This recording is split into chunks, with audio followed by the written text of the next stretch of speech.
The B.rad podcast is brought to you by MOFO, male optimization formula with organs to boost testosterone.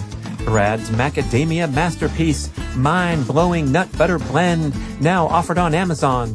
Chili Technology, temperature-controlled mattress systems for a good night's sleep. InsideTracker.com, offering blood, DNA, and fitness tracking data all in one place. And Organifi, whole food organic superfood supplements and drink blends. And please visit the shopping page at bradkearns.com for my personal selection of favorite products for health, fitness, and peak performance with great discounts for listeners. Here we go with the show. I believe in the case of high jump too, it's a great metaphor. If you can raise the bar or clear the bar, then you're aging gracefully, right? That's what it's all about, is just raising the bar and taking on new challenges and trying to improve. Radioisotope labeling studies in animals have shown conclusively that when eaten, organs and glands selectively travel to the corresponding organs and glands in high concentrations in the body. This research done at University of Scotland in Edinburgh lends credence to the ancient practice of eating animal organs to help ensure health in one's corresponding organ. We are not evolved or adapted to train for the modern day endurance competitions that we see with these crazy training regimens like I myself endured for 9 years when I was competing on the professional triathlon circuit.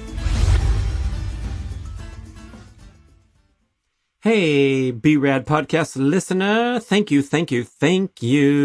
for listening, for spreading the word, especially leaving a review at Apple Podcasts or wherever else you listen to podcasts. It makes such a big difference. It rises up the rankings. We get a rankings report every week, and we're right there scratching on the top 40 ranking of all fitness podcasts on Apple Podcasts. And when you jump into the top 40, then you're viewed when the casual viewer comes over and operates their app, and you can see most popular, or whatever they call it. So we want to stay in there, and just taking the time to write a 5-star review is a big help, because they measure things accordingly. And you used to have to go through all these logistics on your desktop to leave a review, but now you can do it right from the Apple Podcasts app on your phone. I'm mentioning Apple because they have like 70% or 66% of all podcast listeners are going through there. But I like Overcast. You can download this app for free. It's a super cool podcast app. And when you have one of these smaller podcast apps, it's really great to leave a review, because you might be one of the only ones on there, because there's, maybe a couple dozen now, different apps where you can stream your podcast through and organize them and sort them. And Overcast has all this great functionality. You can change your speed. You can listen at 1.2x and not miss anything, or you can go to 1.5x or 1.7x or 2.2 if it's really boring and you want to just get through it. And then you go slide back down to 1.7 because this is getting really good. And now 1.2 and 0.7 if it's really hard to understand, you want to replay it. Oh yeah. And Overcast also allows you at the push of a single button to prepare a clip from the show lasting, I believe, up to 90 seconds. And so if you like something that you're listening to, you push the button, it says share clip, and then you can text message a friend. I do this all the time, and I go, listen to this, what this guy is saying about such and so topic, and it's really fun. And then you're sharing the podcast with your friends in a very meaningful way, with particular content that they can listen to on the go. They don't have to have the app, but they can get a text message of an audio. So that's my plug for helping us spread the word. We really, really appreciate it. And we also appreciate you connecting and making this a community effort by emailing podcast@bradventures.com. podcast@bradventures.com. BRADVENTURES. We read and answer every single email. Mom Gail Kearns is doing a great job there, and she heard this plug because she also does the timestamps for the shows. And so when you answer a thoughtful question that is of relevance to a larger audience, I will cover them on Q&A shows. So I'm doing my best to hit the important talking points that are relevant to everyone. And please frame your question accordingly. If it's too individual or nuanced or personal, it's probably not great. I still make an effort to provide an answer to people, especially if you're needing clarification about something we recorded or wrote with the email. And we want to keep things real here. So it is great to get these emails and review them. And I really appreciate the compliments too, because as you might imagine, when you're recording, sitting in a closet, staring at the wall, and wondering if anyone's going to listen, then I get an email from La Réunion. Any astute geography fans out there? Yes, that's the island off the coast of Madagascar. It's a French territory, and I have listeners down there too. Can you believe it? I almost did a triathlon there many decades ago, and I concluded I had the globe out, and it seemed like the furthest away on the globe almost that I could get from my home in Los Angeles at the time. And I didn't go. Too bad, but at least I'm recording a podcast and having it played in La Réunion. Okay, off to the races and the letters. So here's old-time triathlete Brian writing in. Hey, man, I grew up in the Bay Area. I did USTS back in the early 80s. Now I'm 50 and I've done 95 triathlons since 2004. Wow. I've been exploring carnivore in the last few years and also doing some explosive exercise activities. Well, that's good news, Brian, because that long-term triathlon career, that's wonderful. I'm sure you've got a lot of reward and high fitness level out of it, but it does come with some risk factors, that incredible emphasis on ultra endurance, which I would call any distance triathlon, even Olympic distance, because it's hours and hours of training out there. So a lot of research pointing to the idea that broadening our horizons, broadening our perception of what it means to be a fit person, even if you do have distinct competitive goals, it can really help overall to throw in some of the stuff that you might be weak on or not really paying attention to. And I've had a great journey through my athletic experience to dabble in many different directions. When I was that endurance athlete, strictly a runner in high school and early in college. Then I transitioned to triathlon for the next decade. And after that, I had to go and realize just how pathetic and narrow and limited my fitness competency was when I was coaching little kids in soccer, basketball, and track, and going out there and trying to just make it through a routine soccer scrimmage. I would come up sore the next day. I'd have these weird freak injuries, like I threw my back out one time eating a bowl of eggs, like bending over to the kitchen counter to wolf down some eggs, and then I dropped to the ground. I couldn't walk for 5 days. I tore my meniscus spontaneously at the age of 39. And what that means is I was just walking down the street with my old dog at a very slow pace, and my knee started to swell and stopped bending to the point where I had to basically limp home with my legs straight and my knee just blown up like a balloon.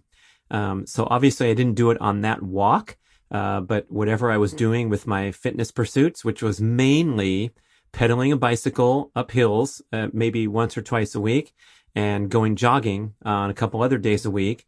And I thought I was dialed in as a fit person because, after all, I was a former professional triathlete. But as those years start to accumulate, you realize that if you can't make it through an under 8 or an under 10-year-old soccer practice, if you can't make a contribution to the team there because you're too winded, maybe you want to pick it up a little bit, start integrating some more stop and start activities. I had a great time competing in basketball and coaching my son. And then one day he said, "Dad, you know, all those crazy moves you do in practice, they're kind of ridiculous. And I think you should find your own people to play against." I'm like, right on, man. And that was my foray into adult league basketball. Yeah. And now here in the 50 plus category, I've enjoyed things like speed golf and my particular current obsession with the event of high jump and track and field. And it requires so much. It's a lot of technique. It's a lot of precision and repetition to learn how your body is moving through space, and especially requires that explosiveness that is completely absent in the triathlon training protocol. So I'm like a new person, a new athlete trying something that's, incredibly diverse and different challenge. But I believe in the case of high jump too, it's a great metaphor. If you can raise the bar or clear the bar, then you're aging gracefully, right? That's what it's all about, is just raising the bar and taking on new challenges and trying to improve. And so, my event used to last anywhere from nearly 2 hours up to 8 or 9 hours for an ultra distance triathlon.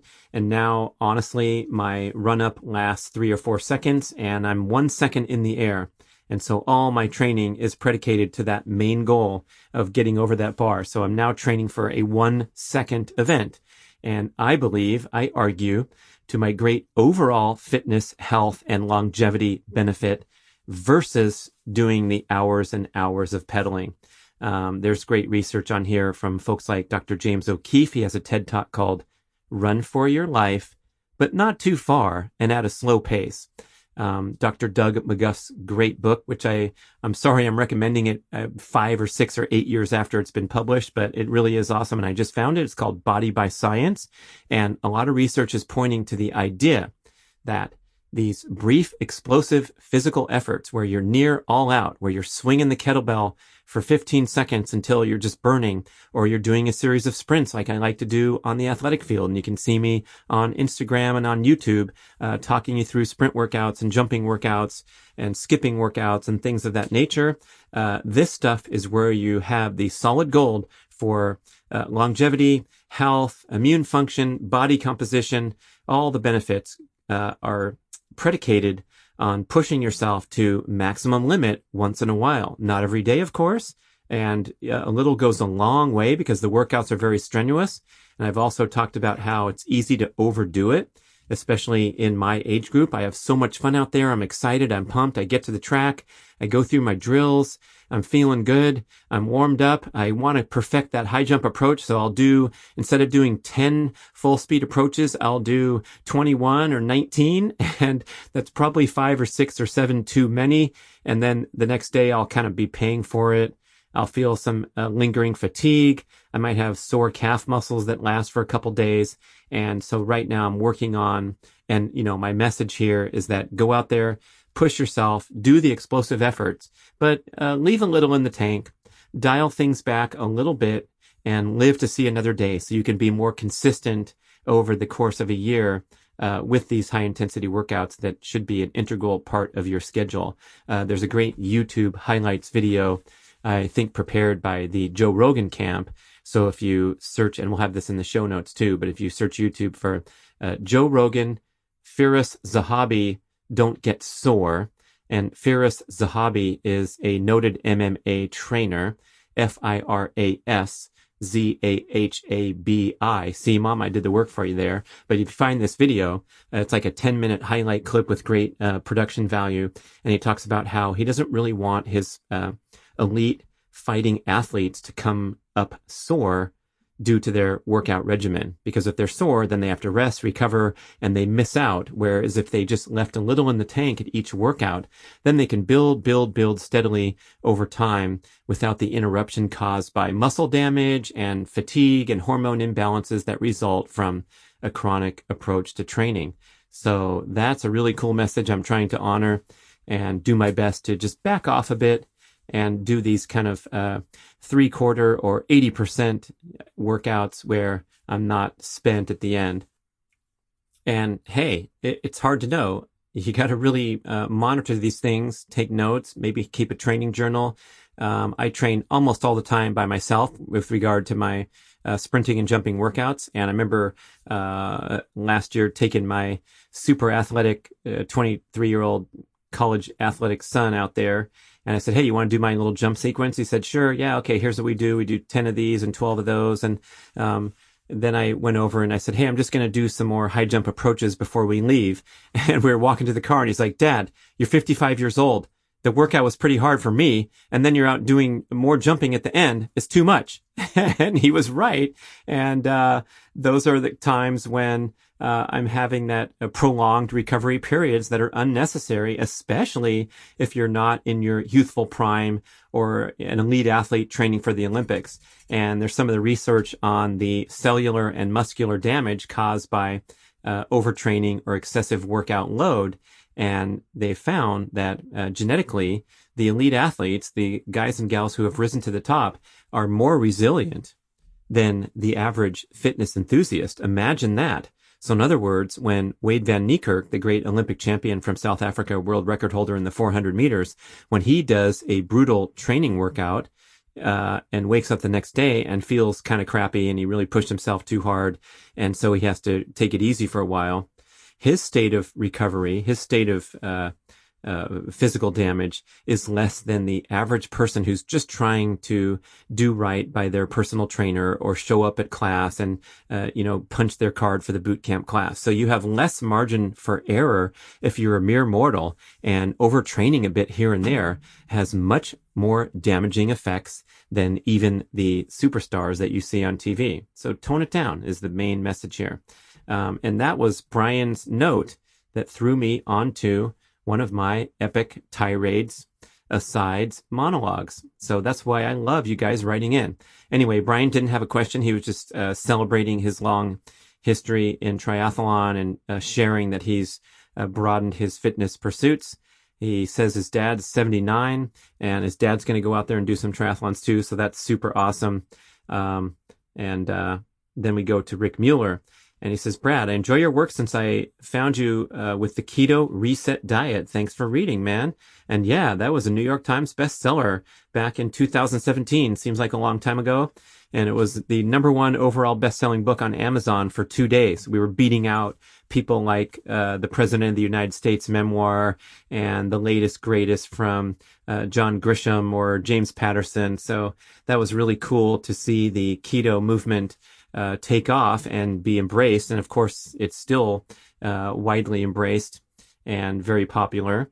Unfortunately, I feel like some of the research and the theme or the essence of the ketogenic diet has been misappropriated. The more and more popular and hyped and exciting it gets, people are taking liberties with the initial essence of the ketogenic diet, which was to enter ketosis or to make ketones in the liver through fasting, not through eating a succession of high-fat meals and high-fat snacks and packaged, boxed commercial production things that are produced in the name of keto. Especially disturbing to me is watching Shark Tank and the people with the keto pills. And if you swallow these pills, you're going to lose body fat. And let me prove it here with these before and after pictures. How absolutely ridiculous that is, and what an offense to people who are really caring about their health and trying to do the right thing. So forget that nonsense. And if you're into keto, congratulations. Please do it the right way. Starting with, you guessed it, reading the Keto Reset Diet. Anyway, that's not what Rick was writing about. He was writing about the 10 assignments of the MOFO mission. And hey, I was reading through the assignments and the tenets of being a MOFO, and number 10 stood out to me. Yes, it's kind of unique. In case you are not able to recite them off the top of your head, I will do so for you and see which of the 10 assignments kind of stands out as not fitting right in the crowd with healthy eating, exercise, lifestyle habits. So we have sleep as the first assignment. Sleep is number 1. All the health practices flow downstream from getting good sleep. Then we have cleaning up your act. That mostly means getting rid of junk food in the diet. Number 3, we have eat ancestral foods. Number 4 is pound the MOFO. That means consider supplementing to re-energize your cells and nourish from burnout and depletion from lousy eating and lifestyle habits. Number 5 is move frequently throughout the day. Number 6 is hit it hard. That means integrate the high intensity workouts. Number 7 is discipline your use of technology. It's titled Take Control. Number 8 is protect yourself. And we're talking about the environmental estrogens mostly on that assignment. Number 9 is rest like a MOFO. That means recovery workouts, taking naps, things like that. And number 10 is quit being a dick to your wife or girlfriend.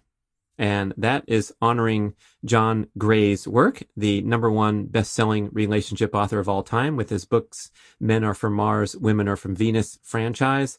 And I love how he talks in his most recent book called Beyond Mars and Venus about the hormonal underpinnings that influence modern day romantic relationships. And the evolution of culture is wonderful. We no longer have these dated stereotypical roles that we saw on sitcoms throughout the 50s, 60s, 70s, whatever. Women are now empowered to further their education. There's more females in college and in law school than males, and go out there into the workplace and be all things to all people. And males, instead of just being this this stoic, macho breadwinner type person, now they're expected to be nurturers, caretakers, especially with children, and they're supposed to be honest and vulnerable and sharing their feelings with their partner instead of just huffing and puffing and grumping and drinking a beer and watching TV. So all that's fine and good, but it does present some challenges because our basic biological drives and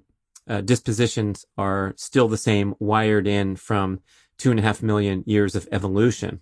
And so the male's primary biological drive is to conquer one's environment, solve problems, tackle challenges.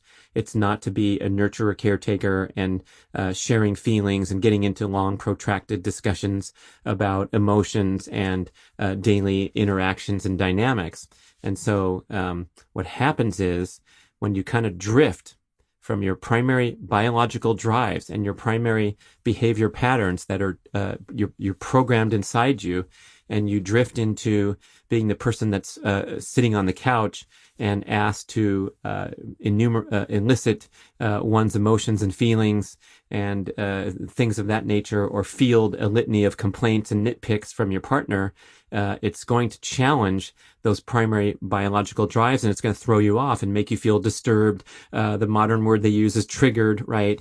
And so once you leave that calm, cool, collected state, and that's what John Gray is asking, that we remain calm, cool, collected, and in control of our emotions at all times. And when you're able to do that, even in the face of a nitpicking argument or a relationship interaction that's not positive, when you're able to stay cool, that's when you can optimize testosterone and avoid this slippery slope downward into diminished testosterone and elevated stress hormones. So that's why number 10 made it onto the list, because all those aforementioned that I talked about have a direct influence on your male hormone status. And that's why it's called the MOFO mission. It's male hormone optimization. So, of course, sleep is a huge one, eating the right foods, doing the right exercise, but also having healthy relationship dynamics. And you could make the argument that number 10, last but not least, could rise all the way up there, even with sleep, as of primary and paramount importance for your male hormone optimization, is to be the hero in the story. That's what John Gray and others are saying is what our deep biological drive is all about. We want to be the guy that says to the partner, I got this. Everything's under control. I'll take care of it. Don't worry. All those kind of things. Some of those things actually don't fly well with the female. The female would rather talk it out. So that's where we have to learn healthy relationship interactions. But if the man can start from this disposition of being calm, cool, and collected, and oh my gosh, John Gray, the quote machine, go back and please listen to his 3 interviews and also my wrap-up show, I think titled The Essential Male and Female Assignments from John Gray. But he gives quotes like, listen, guys, you got to be the kung fu master in the story. If you get into a protracted emotional argument, you're going to diminish your testosterone. And when you say things like, quote, my feelings were hurt, end quote, that is death to a relationship. That is the biggest fear of the female. The female wants to feel protected, secure, and that her male is in a stable, fantastic base, a rock throughout whatever trials and tribulations occur in life. And so when the man says, well, yeah, at that party, I thought you were talking to Charlie for too long over in the corner and my feelings were hurt, that's when you start to go downhill into flabby floppy Mr. Softy. There's another great book called The Way of the Superior Man by David Dida, and one of Brian Liver King Johnson's favorite books, The Way of Men by Jack Donovan. And there's some ideas in these books that are slightly controversial, because they're wanting to go back to this old school, primal ideal of the brave, daring, adventurous man. But of course, these attributes can be applied to the software developing team that you're on. It doesn't have to be carrying a club and going out there and killing your own meal. But it's very interesting to me to pick and choose the things that resonate and make sense. And John Gray's stuff definitely does. We just published a newsletter article this week, so I want to make sure you're on the B.rad newsletter list, because you get an automated update of what shows were published each week, and then you get a wonderful full-length newsletter with a feature article probably a couple times a month. So if it's going in your spam, please search for emails from bradventures.com and move those into your inbox, or subscribe at bradkearns.com. But the important points here are just to kind of, maintain control of your emotions. You don't have to react and jump on every little slight offense that occurs throughout the day. And that's when you can grow into this testosterone optimized human.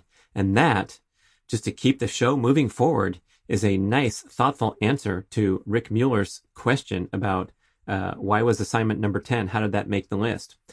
Amy Noble writes in and says, "Hey, Brad, great stuff. Thank you. And I have a question.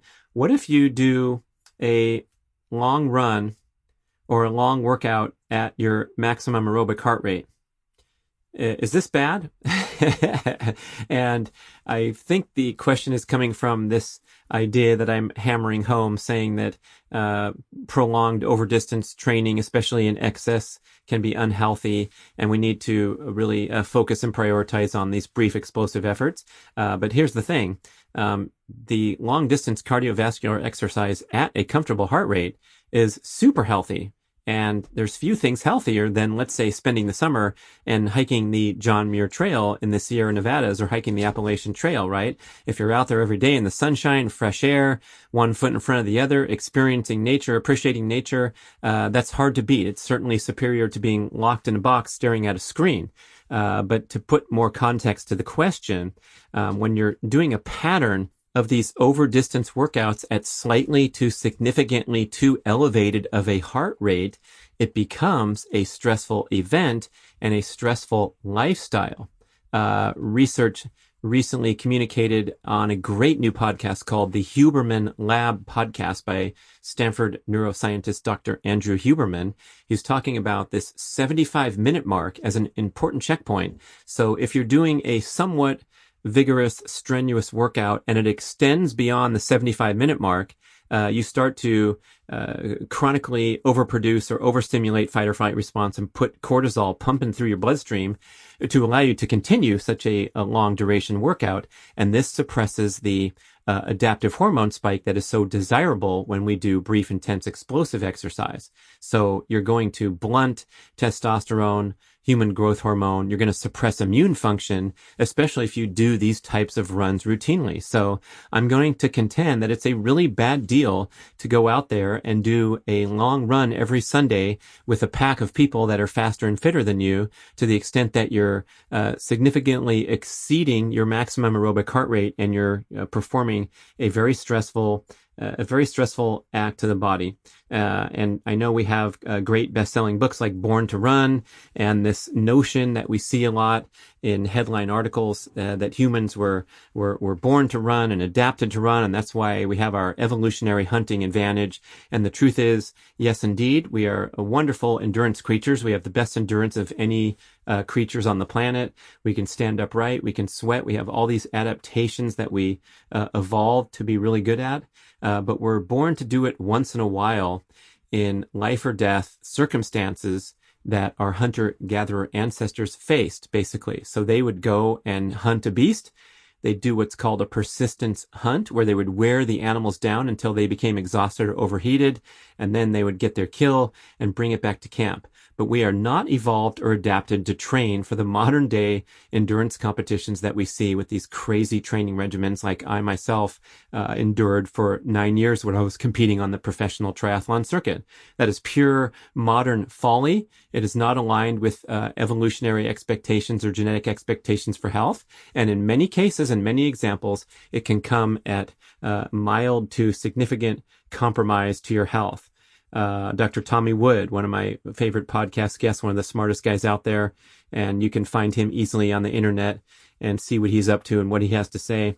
He's a pediatric physician at University of Washington and former head of the Ancestral Health Society. So he's deep into this stuff.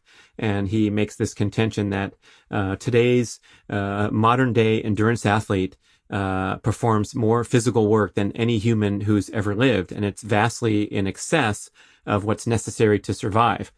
So we may have over glorified our primal ancestors when we drew that logo of Grok, the original primal blueprint logo of this muscled fit guy, because the truth is, and this is known from study of modern day hunter-gatherers like the Hadza in Tanzania, the Bushmen in the Kalahari Desert, the Ache Society in Paraguay, is that they are really good at surviving. They're really smart in the natural world, but they're not necessarily super fit creatures because they don't need to be. They do the bare minimum necessary to survive, and then they chill. So that has little to do with Matt Fraser's training regimen. And if you never heard of him, you better Google this guy. He's the CrossFit Games legend. I think he won 5 years in a row or something.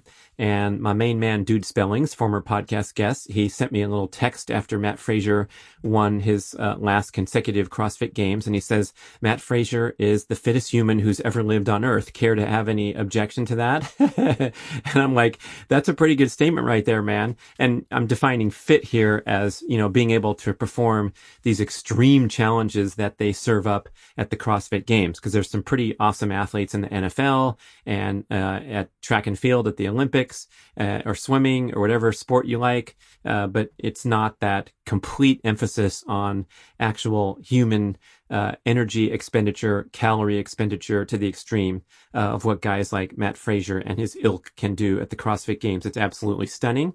But again, it's so extreme that it departs from any evolutionary rationale, and it's pure modern folly, as Tommy Wood would say. All right. So back to the questions. Thank you, Amy. You get more than you bargain for when you ask a simple question. Hey, Brad, thanks for the great information on the Carnivore Scores Food Rankings chart. What is that, you ask? Oh my gosh, you must download a copy of this PDF. So go onto Instagram. Please follow the Brad Kearns account. And one of the recent posts, you'll see this chart. And you can, I believe, click on that or follow the link in the bio on Instagram. Or if you go to bradkearns.com, you can find it over in the blog articles. I'm going to make it more prominent on the new website coming soon. It's going to be spectacular. But anyway, my friend Kate Kretzinger, super extreme long distance endurance cyclist and carnivore fueled female athlete, created this wonderful chart that ranks the most nutrient dense foods on Earth in different tiers. And spoiler, the very top tier would be liver, oysters, and salmon eggs. Those are the most nutritionally dense foods on the planet. And then we go down into different tiers, and we have the organ meats like liver, heart. We have bone broth in that category. And this question, does bovine colostrum have a place on the carnivore scores chart? And it certainly does, because we're talking about nose to tail animal foods. And so we have these agents that are super hard to find in the modern food supply because we've ignored them, disgraced them, rejected our ancestral heritage, wherever you're from, France, Mexico, traditional Eskimo, Native American. We used to eat nose to tail all over the world, and now we pretty much eat steaks and hamburger and processed food. So bovine colostrum, which you can get in capsule form from Ancestral Supplements, fortunately, in case you're not getting a lot of colostrum in your diet naturally from eating the entire cow. Yes, great question. And it's, known as, or it's often called the number one superfood because it's the prominent ingredient in mother's milk. So fun times there. And thank you so much for pointing that out. I don't think I got the name because I think the next question is from Mike from Maryland. But that also might have been from Mike. But anyway, let's get down into Mike's next thing or first thing. Well, so he's asking about MOFO. Hey, time for a commercial in the middle of the show. Thanks for teeing me up, Mike. This, the male optimization formula with organs from Ancestral Supplements. If you haven't heard of it, I guess you haven't listened to the show that much because there's commercials for it, and I find a way to mention it now and then, especially when it comes from a question form. So go to bradkearns.com, click on MOFO, and you'll learn all about this wonderful product. And Mike wants to know some details about how the product works, what it's done for you. So I have a nice quote from the extensive content that I put on that page. Radioisotope labeling studies in animals have shown conclusively that when eaten, organs and glands selectively travel to the corresponding organs and glands in high concentrations in the body. This research done at University of Scotland in Edinburgh lends credence to the ancient practice of eating animal organs to help ensure health in one's corresponding organs. So this ancient ancestral practice is known as like supports like. It's a fundamental tenet of Chinese medicine. It's a centerpiece of Native American tradition and many other cultures throughout the world, where if the old medicine man saw someone with a weak heart, they would feed that citizen heart and expect a recovery. So if we fast forward to modern science and everything wants to be scrutinized and we don't want to go all the way woo-woo throughout our life, I have my favorite resource for this, Dr. Kate Shanahan, author of Deep Nutrition. Check her out at drkate.com. And I asked her, hey, Kate, what about this like supports like? That's maybe not the tip of your tongue when you talk to your family physician or someone in the traditional nutrition dietitian medical role, right? It's kind of like, yeah, they used to do that in the old days, and there's a study here and there, but it might not be the centerpiece of modern health and nutrition science. But what she said was, when you're consuming, let's say, testicles like you get in MOFO, or prostate, the other lead ingredient in MOFO, you are getting the exact agents, the exact nutritional profile that nourish and support testicular function in the human, because we work on the same biological pathways as the animals that we're consuming, in this case from bovine sources. Paul Saladino talks about this with great scientific reference and detail, so I'm giving you the layperson's take here. But when you consume, let's say, capsules of liver, or capsules that contain, in the case of MOFO, it's testicles, by and large, the predominant ingredient. Then we have prostate, heart, liver, and bone marrow. Those agents contain the proteins, peptides, enzymes, cofactors, and molecular biodirectors that nourish the function of the corresponding organs in the human body. So if we take like a random example, that freeze-dried testicles are high in vitamin A, maybe vitamin A is extremely critical for testosterone production in the human body, and so on down the line. And we know that liver is it's called the control tower for the dispensation of all manner of nutrition and calories, macronutrients, micronutrients to cells and tissues throughout the body. That's what the liver is. That's why it's so important. If your liver fails from fatty liver disease, non-alcoholic fatty liver disease, or alcoholic fatty liver disease, your days are numbered. And so the reason the liver is so important is it's the control tower. Everything goes through the liver. Guess what else it is then? It's the highest concentration of nutrients anywhere in any animal food. Okay, so that's why the liver is the centerpiece of the ancestral diet. The ancient traditions, the hunters would feast on the liver immediately after the fresh kill out in the field. They'd eat it warm. They'd go right for it, cut it out, and celebrate the hunt, and then bring the rest of the carcass back to camp. And it's known that animals in the wild have the instinct. The instinctual behavior is they bring down their kill. So if we're watching on Animal Planet and the cheetah chases down the lion, it will go straight for the liver and consume that first, intuitively knowing that it is the highest prize, highest nutritional value.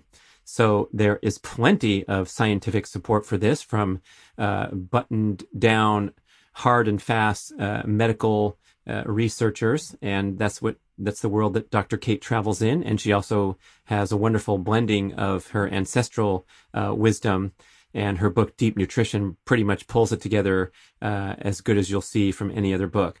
A little extra quote, too, from the Weston A. Price Foundation and the legendary Dr. Weston A. Price, who worked about 100 years ago. So in the early 20th century, he conducted landmark research on isolated ancestral living populations across the globe, and it revealed a tremendous emphasis on organ meats in the traditional diet. Price believed that these nose-to-tail habits were a key contributor to the robust health of ancestral populations. In traditional ethnic cuisine today, you can still see a deep appreciation for and creativity with cooking organs. So I mentioned how this supports works on a scientific level as well as on that spiritual level. If you want to bring that element in there, or if you want to discount 3,000 years of Chinese medicine and all that, feel free. But there's so much support for this, and that's why I'm super excited to promote a consumable product, which you want to be careful with, right? But this thing is the real deal. And I've been consuming a lot of Ancestral Supplements products for, it looks like about 2.5 years now. When I first met Brian Johnson and I started in with an aggressive regimen of trying this stuff out. And I would urge you to put it in a different category than buying yet another nutritional supplement. Maybe your cabinet's already full of them, or maybe you're sick of them or don't believe in them. This is technically and literally a food supplement rather than a vitamin or a nutritional supplement that's been extracted through chemical means in a laboratory. So all it is completely pure, no fillers, additives, or other agents, freeze-dried animal organs. So they're not even cooked. They're in very high nutritional potency. So if nothing else, you're getting the multivitamin to blow away any other multivitamin on the planet. Again, it's in its natural state, and that's super important when you're talking about consuming agents. And I think most people are familiar with this concept where if you isolate the resveratrol that's found in the grape and take it in pill form, it's greatly inferior to consuming the foods that are high in these wonderful phytonutrients, antioxidants, whatever you're talking about. So the organs are a great place to go for extreme nutrient density. And there's a whole list of agents that they're high in that you can read on bradkearns.com/mofo. Things like vitamin D, K, and E, which are difficult to obtain anywhere else besides organ meats. And the whole mineral group, things like choline, chromium, copper, folate, hyaluronic acid, selenium, and zinc, vitamin B12, the B complex family, coenzyme Q10. Remember I mentioned that heart is one of the agents in the product, and CoQ10 is especially beneficial for your heart. And so if you're taking a freeze-dried actual molecular composition of the bovine heart, you're getting a wonderful dose of highly bioavailable CoQ10. So if you take a supplement of beta carotene, or you eat a bunch of carrots, right? Beta carotene is eventually converted into vitamin A, the fully formed version of vitamin A known as retinol, but it takes a complex chain of chemical reactions. A great percentage of people don't have the genetics to efficiently convert beta carotene into vitamin A.